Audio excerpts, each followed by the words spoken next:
ఇక global summit పై హరీష్ రావు కేటీఆర్ విమర్శలు చేయడం హాస్యాస్పదమన్నారు ఆది శ్రీనివాస్. 10 ఏళ్ల పాటు పాలించిన బీఆర్ఎస్ రాష్ట్రాన్ని అప్పుల కుప్పగా మార్చిందని తెలియజేశారు.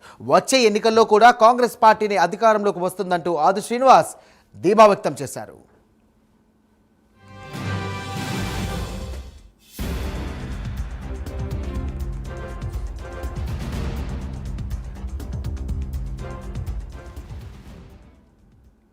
తెలంగాణ రాష్ట్రంలో జరుగుతున్నటువంటి మొదటి విడత సర్పంచ్ ఎన్నికల్లో మా స్వగ్రామైనటువంటి రుద్రేంగిలో నేను ఓటు హక్కును వినియోగించుకోవడం జరిగింది.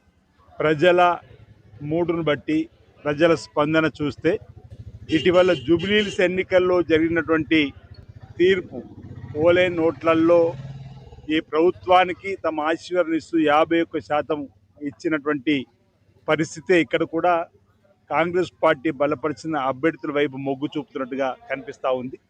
సరిగ్గా 2 సంవత్సరాల క్రితం తెలంగాణలో అధికారులకు వచ్చినటువంటి కాంగ్రెస్ పార్టీ ప్రభుత్వం గౌరవ ముఖ్యమంత్రిగా రేవంత్ రెడ్డి గారిని ఎంపిక చేసుకున్న తదుపరి ప్రజలకు ఇచ్చిన హామీలన్నీ కూడా అమలు చేస్తూ ఒకటి తర్వాత ఒకటి గత ప్రభుత్వ తీరు వల్ల తెలంగాణ రాష్ట్రం అప్పుల కుప్ప రాష్ట్రంగా మారినప్పటికీ 8 లక్షల కోట్లు ఉన్నటువంటి అప్పుకు ప్రతి నెల 6,000 కోట్ల వడ్డీ కట్టే పరిస్థితి ఉన్నప్పటికీ ఆదాయాన్ని పెంపొందించే మార్గాల్ని ఈ రాష్ట్ర ప్రభుత్వం గౌరవ ముఖ్యమంత్రి రేవంత్ రెడ్డి గారి నాయకత్వంలో చేస్తూ ఇచ్చిన హామీలన్నీ కూడా ఒకటొకటి అమలు చేస్తూ ముందుకు పోతున్నటువంటి సందర్భంలో ప్రజలు ఇచ్చినటువంటి ఆశీర్వాదంగా మేము భావిస్తా ఉన్నాం. తెలంగాణ రాష్ట్రంలో జరుగుతున్నటువంటి మొదటి విడత సర్పంచ్ ఎన్నికల్లో మా స్వగ్రామైనటువంటి రుద్రేంగిలో నేను ఓటు హక్కును వినియోగించుకోవడం జరిగింది.